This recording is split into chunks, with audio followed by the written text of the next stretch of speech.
नमस्कार मित्रांनो, अनुब्लॉग चॅनलवर तुमचं मनापासून खूप खूप स्वागत आहे. तुम्हालाही फुलांचं मल्चिंग कसं वाटलं आहे जरूर सांगा.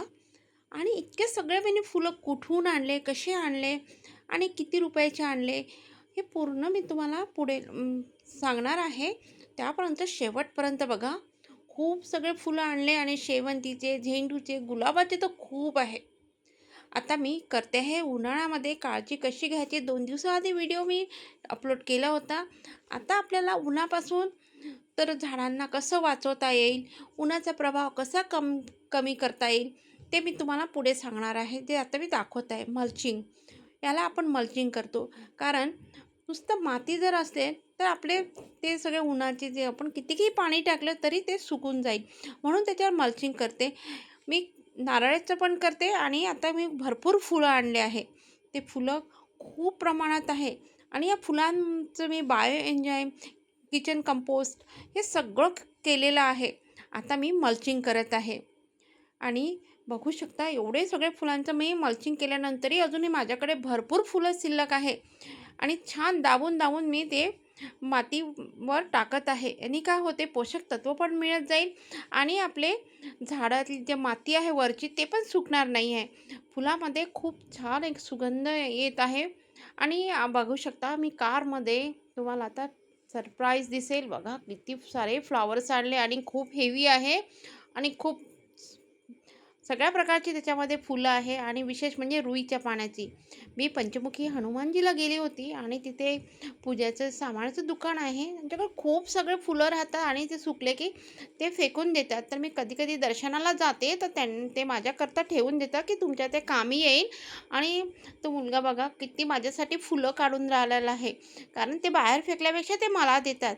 आणि मी हमेशा शनिवारला पंचमुखी हनुमानजीचे व्हिडिओ अपलोड करतच राहते. त्याला तुमचा खूप प्रतिसाद मिळतो.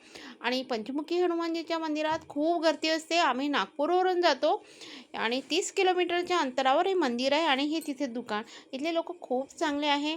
आणि आता माझी त्यांच्या ताईसोबत फ्रेंडशिप झाली आहे तर त्यांना माझ्यासाठी ठेवूनच देतात. बघा तो मुलगा माझ्यासाठी किती सगळे फुलं काढून ठेवणार. मला इतकं वाईट वाटते की एवढे सगळे फुलं वाया जातात. ते म्हणाले की आमचं जास्त सेल वगैरे होत नाही, आता उन्हाळ्याचे दिवस आहे, लवकर फुलं वाळून जातात. तर त्यांनी माझ्यासाठी बघा बाहेर न फेकता मला दिले आहे. आणि मी त्या फुलांचा उपयोग खूप करते. आणि माझे 2 चॅनल असल्यामुळे हमेशा मी कंपोस्टिंग, बायो इंजिन सगळं बनवत असते. आता मी माझ्या घरी फुलं घेऊन आली आहे आणि एवढ्या फुलं छान मेहनतीनं आणल्यानंतर त्याची केअर पण करणं जरुरी आहे. आता जे चांगली फुलं असेल ते मी घराच्या सजावटीसाठी करते.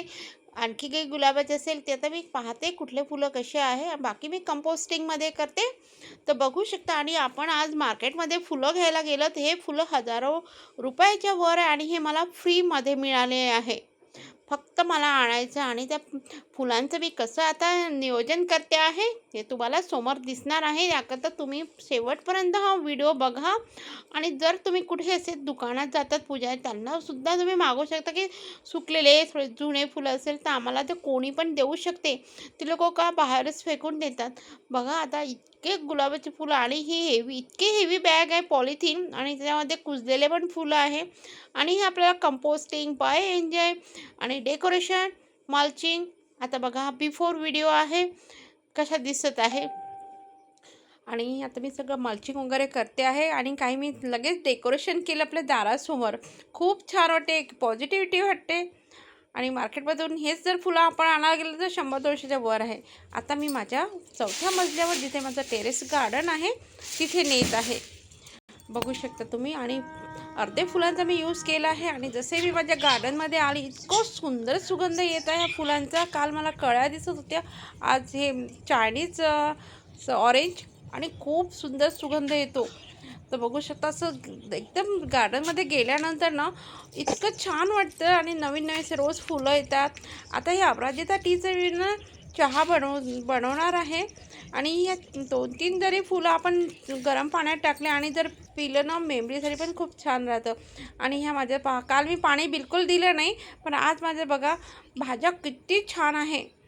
कारण मी हे सगळं मल्चिंग केलं आणि नारळाच्या दोशा खूप टाकलेले आहे. हा बघा पुदिना मी झाकून ठेवला आहे उन्हाच्या भीतीमुळे. कारण खूप जास्त चौथ्या मजल्यावर ऊन राहते. तरी पण काल मी पाणी नाही दिलं, पण आज माझं गार्डन पूर्ण हिरवंगार आहे. कारण मी तसं ते मल्चिंग करत राहते आणि आपलं त्याला मी लिक्विड फर्टिलायझर देत राहते. आणि मी हिरवी नेट जो मागच्या वर्षी मी आणली ती माझी पूर्ण खराब झाली. तर मी काय करत आहे आता यावेळेस मी बेडशीट खूप राहते तर त्याच मी लावलेल्या आहे. पण आता मला एकटीलाच बघावं लागतं, त्यामुळे कोणी मला मदत नाही करत, तर मी लावून दिली आहे. आता बघा, आता एक पॉलिथिन माझी पूर्ण खतम झाली आहे आणि आता दुसरी पॉलिथिन. आता बघा याच्यामध्ये रुईचे जे पानं आहे ना ते खूप चांगलं राहते कंपोस्टिंग करता आहे. मी बरेचसे असे व्हिडिओ पाहते आहे, आमच्या ग्रुपमध्ये पण सांगतात की रुईच्या पाण्याचं जर कंपोस्ट केलं तर खूप चांगलं आपलं कंपोस्ट बनते, झाडांसाठी खूप छान राहते. आता हे काही कंपोस्टमध्ये टाकते आहे, काही मल्चिंग करते वरच्या झाडांची आणि याच्या झाडापासून रोपं पण तयार होते की जे स्ट्रॉंग फुलं राहतात ते पण मी बियांसाठी काढून ठेवले आहे. हे माझं कंपोस्टिंग आहे, बीन आहे. आणि हे बघा मी पूर्ण ओव्हरफ्लो झालं होतं आणि पूर्ण दबून गेलं आहे. याच्यामध्ये खूप क्वांटिटी आहे. आता बघा याच्यामध्ये जेवढं बसेल तेवढं मी फुलं छान दाबून भरते आहे. आणि हेच जर 8 दिवसांनी अजून खाली जाते, म्हणजे आपलं कंपोस्ट छान होत आहे. काही वास नाही, कारण हे आजूबाजूला छान त्याला छिद्र केलं आहे आणि मध्ये पण एक छिद्र केलं आहे ज्याच्यातून जो लिक्विड तयार होते ते कंपोस्टही म्हणतं. आणि आता हे जे मी टाकते आहे हे ग्रो बॅगमध्ये मी असाच कचरा टाकून दिला होता. आता उन्हाळ्यामध्ये ग्रो बॅग मी खाली केली आहे, कारण एवढे झाडं जगवणं खूप मुश्किल आहे. तर बघा हा पूर्ण कंपोस्ट तयार झालेला आहे. त्याच्यामध्ये गांडूळ असल्यामुळे एक छोटे छोटे बॉल्स तयार झालेले आहे. तर बघा आता याला कवर करते आहे आणि असंच ठिकाणी ठेवलं आहे की सेमिसेरी एरियामध्ये. आता ही टोपली बघा मला फ्रीमध्येच मिळाली आहे. आता याच्यामध्ये सुद्धा मी फुलांचं कंपोस्ट करते आहे आणि याच्यात उलट खूप छान कंपोस्ट तयार होते, कारण याच्यामध्ये छान हवा पण जाते. आणि काही दिवसांनी याच्यातलं फुलाचं जे कंपोस्ट मी बनवत आहे एकदम पावडरसारखं बनवून जाईल. याचा व्हिडिओ मी नंतर शेअर करेलच तुम्हाला, तर बघू शकता. आणि मी एक सगळ्या त्या फुलांची विल्हेवाट लावत आहे. ड्रममध्ये झाला, आता मी टोपलीमध्ये कंपोस्ट टाकत आहे. आणि ही टोपली बांबूची असल्यामुळे ना याचं टोपलीमध्ये कंपोस्टिंग खूप छान होते, कारण एअर सर्क्युलेशन चांगलं राहतो. तर ही होती माझी छोटीशी गार्डनिंग आयडिया. फुलांचा असा यूज तुम्ही नक्की करून बघा.